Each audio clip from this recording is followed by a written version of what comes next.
In today's video, we're diving into a game that I said I'll play eventually. And to be fair, I do love the universe that this game started.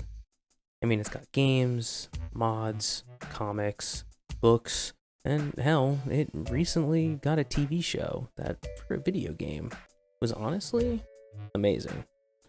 And if you're a 30-ish year old millennial like me, you may have been introduced to this game on its prime era of the Xbox 360 Game of the Year edition, or thinking you were a cheeky, chill person installing from some Skid Row torrent because you really didn't have that much money after paying your mom every month for either a RuneScape or World of Warcraft subscription at the time.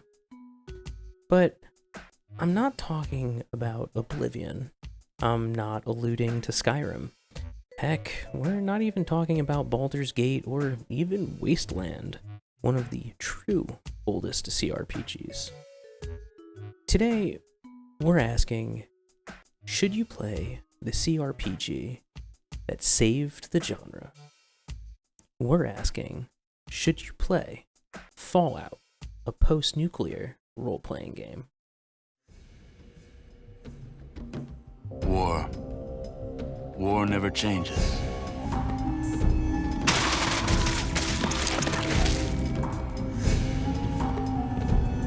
I want him dead because he cramps my business.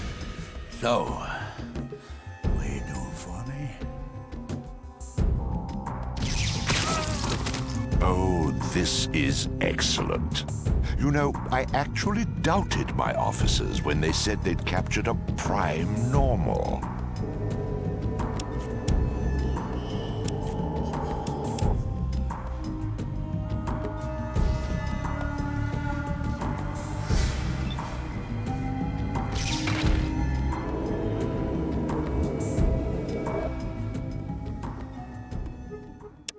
This is crucial to our survival.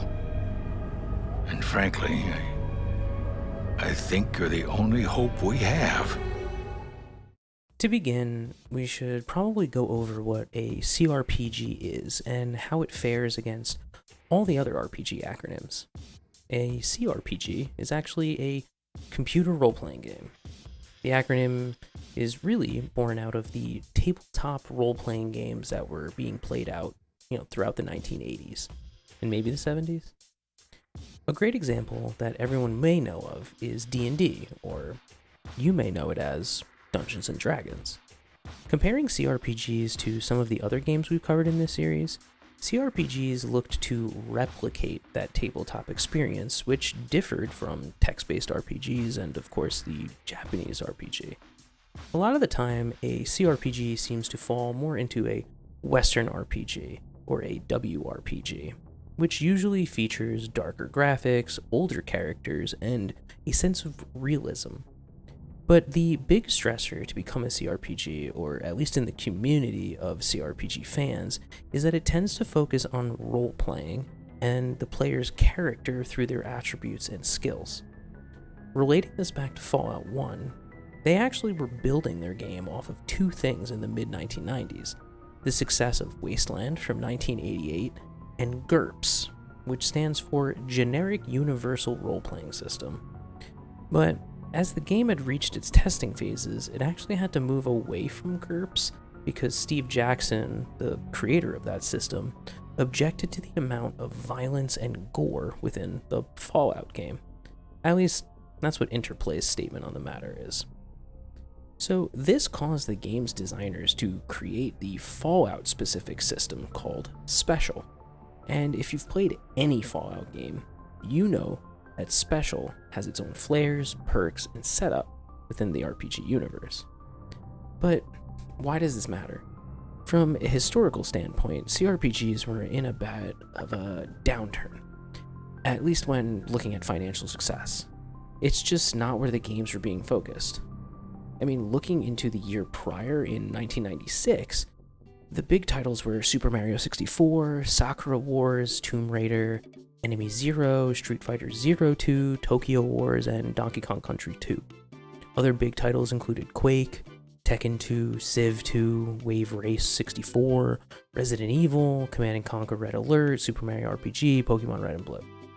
regardless of what magazine, journalist, or award ceremony was talking about, the tabletop RPG was really nowhere to be seen. People wanted 3D graphics, action combat, or both. But in 1997, on the MS-DOS, here comes Fallout, this post-apocalyptic story, rated M for mature with violence, drugs, adult themes, an intricate storytelling where the player's decision affects the world and even its ending, and an expansive post-apocalyptic world to explore. And it did well. It won various awards and accolades, praises, and in its first year, it ended up selling 100,000 copies. By March 2000, over 144,000 copies had been sold in the US alone. And although these numbers didn't beat out other games in the future like Baldur's Gate or Diablo, it did trigger a sequel, which thus created the universe we've all come into contact with at one point or another. Also, as a side note / fun fact, according to some data sources, in 2017, Fallout 1 actually had reached an estimated sale of 600,000 copies, and then data tracking saw another jump in 2024 when the television adaptation was released. So, with all these fun numbers and historical anecdotes, it still leaves the question on the table of, should you play it? So, let's dive into what we'll do today. We're going to go over gameplay, story, the ease of playing this game in 2025, and then we're going to wrap it up on who might be looking for this game. So our first chapter, gameplay. Fallout is by today's standards, and this pains me to say, but it's old. It was written for the MS-DOS. For those who are younger than me / not in the know, this was the operating software before Microsoft started calling it Windows. It was a terminal-based operating system, and you had to sort of know your way around a computer to get things up and running. Additionally, finding things online wasn't as easy as it was today, and the world was still heavily influenced by print media. So when we dive into Fallout, we do need to keep a lot of that in mind. So Fallout is a turn-based role-playing game, and the difficulty of its gameplay begins within the character creation screen. When you're creating your character, you're working within the special system. Your level in skills adds or even subtracts towards dice rolls that are occurring behind the scenes of what you, the player, is seeing. In addition to your attributes, you also get perks, which are similar to feats if you've played something like Dungeons & Dragons, but sometimes feats in Fallout aren't necessarily just a bonus. They may have a bit of a drawback or change your gameplay drastically. Then there are your skills, and your skills are based on percentages that can go all the way up to 200%, which also affects your behind-the-scene rolls. And these can impact a lot, from your weapons to how much you can heal yourself to even if you can fix or repair something as part of a quest. And I may be saying something controversial, but this was the hardest part of the game. How you make your character really needs to dictate how you play this game. If you are smart and an intelligent person who wants to focus on diplomacy, the first starting zone of the game can and most likely will kill you. And that's just finding some rats living outside the vault, which you start at. Fallout was a bit too mature of a game when it came out for me. I was probably 4, maybe 5 years old during its release window. So I'd say I was a bit spoiled on RPGs for me to dedicate myself to beating Fallout. In most RPGs of the modern era, just because you're a diplomat doesn't mean you can't shoot some rats or some raiders. It may take more bullets, but you'll be fine. However, Fallout 1 was supposed to be a recreation of a tabletop RPG experience, and if you've ever dived into a tabletop game, you know trying to melee some monsters at level 1 as like a wizard is either going to take a long time or risk death. A very embarrassing death. Luckily though, there are dozens of builds out there on the internet these days that you can pick and choose from to start your Fallout journey. And with it being almost 30 years old, the game has so many impressive challenge runs that you can test your mettle on.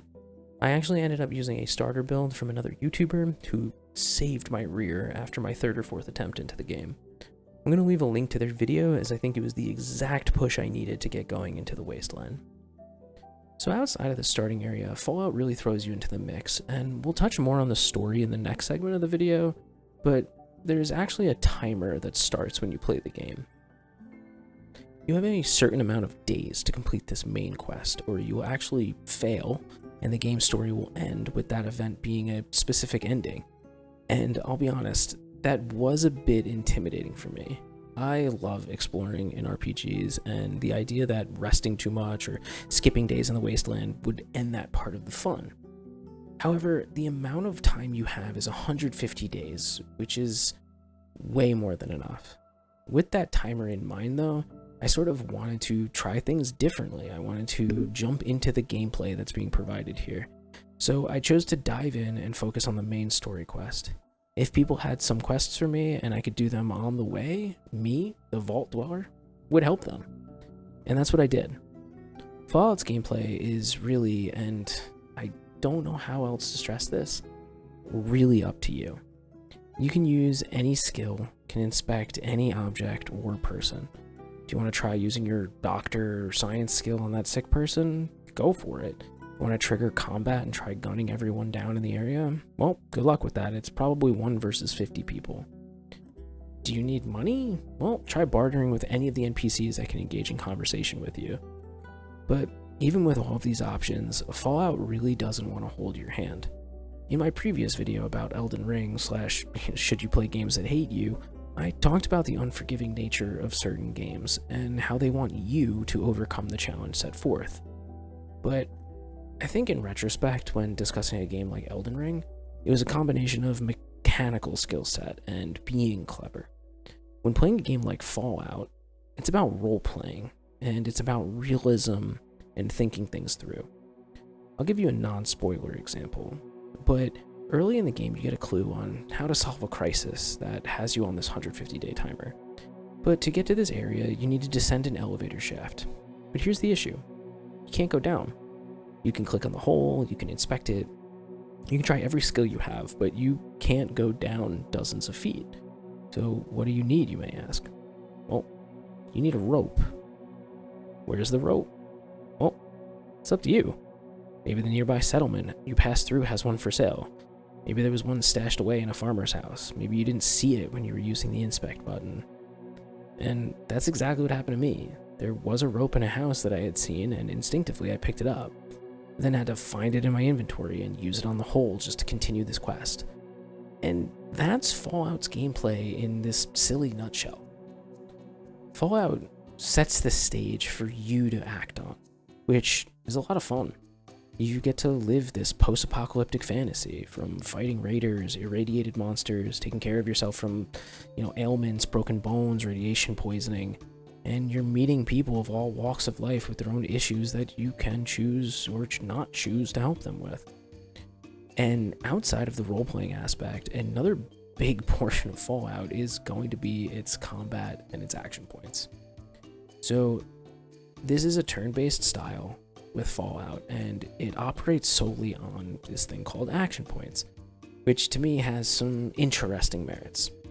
When you engage in combat, or I should say action point mode, because certain stealth moments will benefit from this mode instead of real time, but you have a set amount of actions that you can do.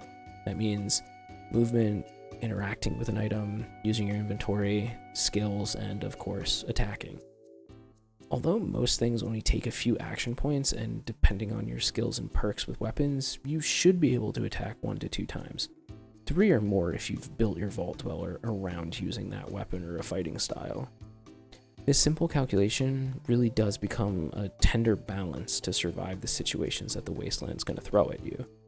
For me personally, I had specialized in guns, and after finding the sniper rifle, I discovered that I could literally, or ideally, get 2 shots off, but sometimes I'd be stuck reloading. This led me to discover roughly 15 hours into my playthrough that unspent action points would actually add to your AC, aka your armor class, until the next turn. Something so simple as using less action points all of a sudden became a viable thing to do in combat, because the higher your AC is, the harder you are to hit. And to me, that little nuance of doing nothing is not something I think you find in games of today. Fallout's speed in turn-based combat really is a unique experience. It's where patience and thorough thinking and playing your role has huge payoffs. One additional thing that I should mention about Fallout's combat is VATS. VATS stands for the Vault Tech Assisted Targeting System. And if you've played or ever seen the modern Fallout games, you've seen VATS as this beautiful and unique targeting system. And that idea is almost 30 years old, and it honestly hasn't changed much. The only real difference in VATS is that you'll experience is you're going to go back in time from the modern Fallout iterations to Fallout 1. And VATS are part of your action points, and it's going to cost more to use. So referencing back to my sniper rifle using Vault Dweller, VATS became a really powerful tool for me to knock out key targeting parts on robot enemies, or just to shoot a super mutant in the crotch. And now there's the final portion of Fallout gameplay, and that's going to be the dialogue with NPCs. Fallout 1 is big on conversation, as most CRPGs are. For reference, Baldur's Gate 1 comes out in 1998, and it creates the series that leads to today's Baldur's Gate 3. And although graphics, quality, and visual UIs have changed a lot since then, at the end of the day, CRPGs involve a lot of conversing with NPCs. Fallout is no exception. But it did include a very fun and arguably unique interactive moment. In quests that are, I'll deem, important enough, the interaction will show a talking head version of the NPC. And for 1997, this was an impressive visual. Not only did you have a fully voice-over interaction with a computer character, but they moved. And even though it may feel a bit Stepford Wives in terms of uncanniness, it's very impressive for its time. And the voice acting is top-notch in my opinion.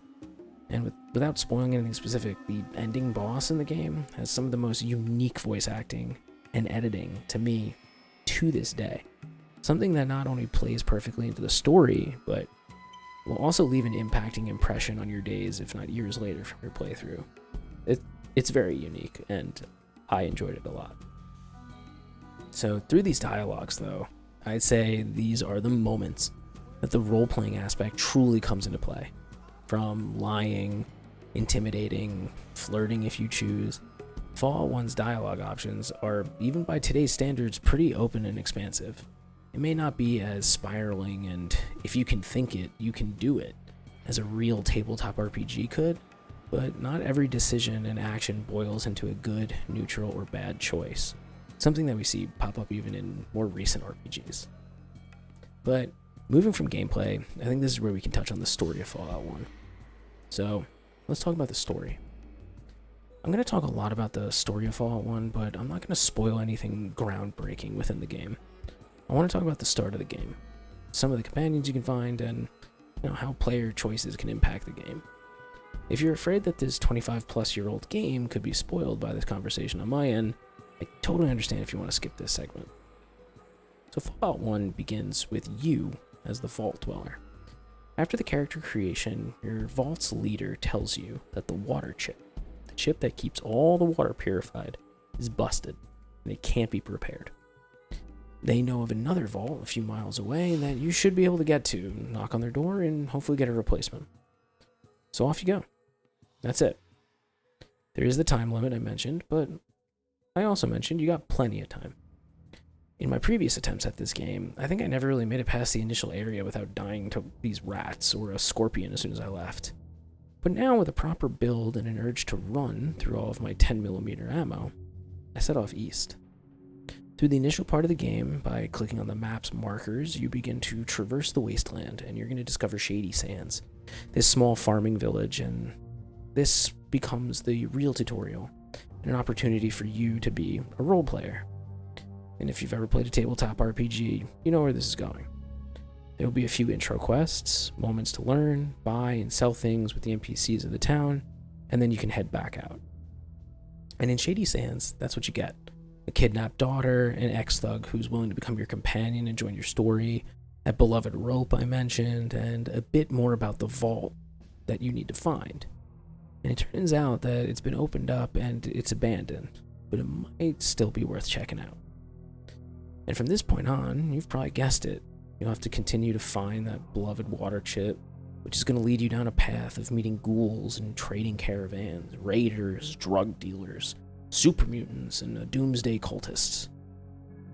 And from one quest to another, you will go from being the person that will need to save their vault to trying to save humanity. And Fallout does such an interesting job in making you, the Vault Dweller, become this larger-than-life persona. As you go from site to site, village to city, you see how your impacts and just sheer presence becomes this lightning rod that changes the area. You feel like every time you leave an area that you've changed it.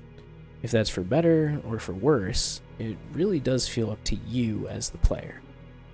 I will admit that there are some quests that will feel a bit black and white in your decision making, but usually I found those easier decision quests would have more than one way for you to solve them, whether that's through various skills or subterfuge. And additionally, most, if not all of these quests, you can straight up ignore. The Brotherhood of Steel, for example, this iconic group in the Fallout series, can be entirely skipped.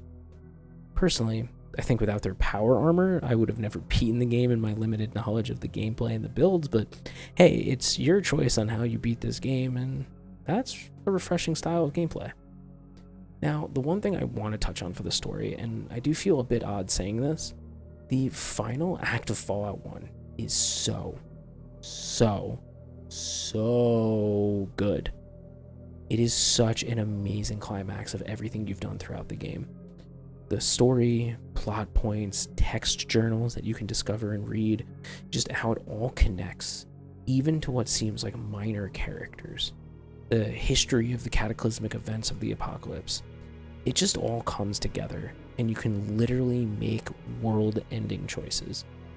And when you think it's all over, the story just keeps going, like even into the credits. It's a story experience that you've seen if you've played other CRPGs or just modern RPGs from companies like Obsidian and Bethesda, but it's like seeing the original masterpiece that inspired it all.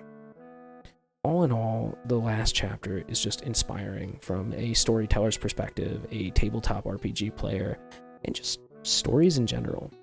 I do highly recommend creating your own story in Fallout 1 if you do get the chance to play, because there's just so many decisions to make that you will feel like you made that ending specific for you. But with all this praise, how is it actually playing Fallout 1 in 2025? Well, the ease of play in 2025. Fallout 1, being an MS-DOS game, certainly has its issues coming into the modern world. I personally had Fallout 1 through GOG or GOG Galaxy, and even looking at the GOG launcher, you'll see that there are a few options and launchers to get the game going. I think when I first launched the game, I was stuck in a small scaled screen because it was essentially emulating the original game, which, as you may know, was designed for much smaller screens. So I did end up using the high-res config player of Fallout 1, and I'd say out of my 30-ish hours of gameplay, I think the game's graphics, visuals, and sound effects, and its stability were fine. There were a couple of moments that I found some odd visuals, and the pre-rendered movies files would sometimes play scaled back down. But I never found it taking away from the game experience. Although I'd say it was a bit jarring when the videos would play because it would just become so small all of a sudden, by like 640 by 480 screen size or something of that nature. However, by the end of the game, I'm not sure if it was because of the laser weapons and power armor I had having more sounds and graphics around them, or if it was just the coding of the game and the areas I was in, but I was crashing so much. I'd say the last 10 to 15% of my game, I was crashing every couple of minutes, and then I would be stable for another hour or so. Luckily, I was already conditioned to save after every major battle or plot point, because I wasn't sure if I would die or just make a decision I didn't mean to make. So I did feel like I had to say it was a bit disappointing to suddenly be plagued with bugs and game crashes. But also in the same breath, I guess it wouldn't really be a Fallout game if there weren't bugs that would make you crash your game. It honestly did make me feel like a middle schooler kid playing Fallout 3 all over again, thinking, oh no, I think I just lost my precious save file or all the gear I finally found. So I don't think this ruined any of the experiences for me, but I did feel like it was one of those important statements to put in this video, just in case, anyone wants to play this wonderful game. It can be buggy and just save often in different save slots. But that's a great segue for us to go into the should you play the CRPG that saved the genre? So I personally think that Fallout 1 is a game for anyone who likes CRPGs. Or if you just like the modern version of Fallout, I think you should at least attempt it. I think from this historical gaming perspective, Fallout 1 is a classic, and it's going to be remembered as a genre-defining game. If you're the type of person that likes to go sit through a classic movie to understand its cultural significance or its impact on future movies, Fallout 1 is going to feel the same way. You'll find yourself doing a lot of, oh, so that's why people do that in games, or no way, this can't be the first time a quest does that, or is that a random event? Are they the ones who originated that? So from that perspective, it's very fun, and I definitely encourage you to play Fallout 1 for those reasons. I do think that a big stressor of Fallout 1 is the character creation, and the entire special system is very unrefined in comparison to games later in the modern series. And I'd say after my third or fourth character was created, I realized I just wasn't familiar or clever with creating my own character. And that was limiting me in enjoying the game. I think back in 1997, that would have made me just pick a pre-made character, but I did turn to the internet, as I mentioned earlier, and I think that made the difference for me. And there's no shame in that. To me, it made the game more approachable and fun. But if you are a tinkerer and a theory crafter, I will say that this portion of the game will just be another fun factor for you. So if you're one of those types of people, I think you'll enjoy Fallout 1. Then, touching on the combat and overall gameplay, Fallout is slow, and a majority of the game is played just by the mouse. There are ways to utilize your keyboard, but I'd argue that Fallout is just a slow game, and you don't need to do that. From just the interactions, animations, the slow pacing of moving between zones, Fallout is a game that you can and should take your time with. To me, it's fair to say that there isn't a lot, if any, instant gratification in this game. That comment doesn't detract from the game's overall enjoyment, but it is a theme and a design choice that makes the game what it is. So, if that sounds fun to you, if being clever and taking your time is something that you find enjoyment in games, I think you're going to enjoy the combat and the overall experience here. Now, relating Fallout's story as a reason to play, I do honestly think the choice-driven campaign of the game is going to be its biggest and strongest reason to play. I think as I've gotten older and kept gaming as a hobby, I think I just love and respect a story that not only am I told, but I also get to interact with. Sometimes in a story-driven game, I feel like I'm just in the POV chair watching the story unfold in front of me. But with a game like Fallout, I feel like I'm in the driver's seat choosing how we get there. And for Fallout to allow such wild and honestly some unbelievable choices, especially for a game in 1997, I think it's just worth playing to make your own story. Even if you just play it once and stop playing after that or revisit every couple of years, you're going to get these unique stories that are unique to you and your experience. So overall, if you're looking for a story, a slower paced CRPG, a truly difficult and clever gameplay loop, and just a game that will make you realize how important autosave will be in the future, I think you owe it to yourself to play Fallout 1. Oh, and obviously, if you love the apocalyptic nature of any of the other games or even the TV show, you're gonna love the game that started it all. It has a wonderful dark sense of humor, brutish gore, and exploding body parts. And that had to start somewhere in the series, and it was here. It just turns out it was on this MS-DOS before I could barely string a complete sentence together or hold a controller consistently for 15 minutes. So, if any of those things interest you or sound fun, Fallout 1 is definitely going to be on your should you playlist. And look, if you've made it this far, thank you so much for watching. I'm looking to continue working on my video essays and making more videos consistently. I love when people reach out and talk to me about their own experiences with these games that I look into, and if you ever have a suggestion, please let me know. I keep a log of games I'm looking into, and I love adding to it. So, thank you again. And remember, war war never changes.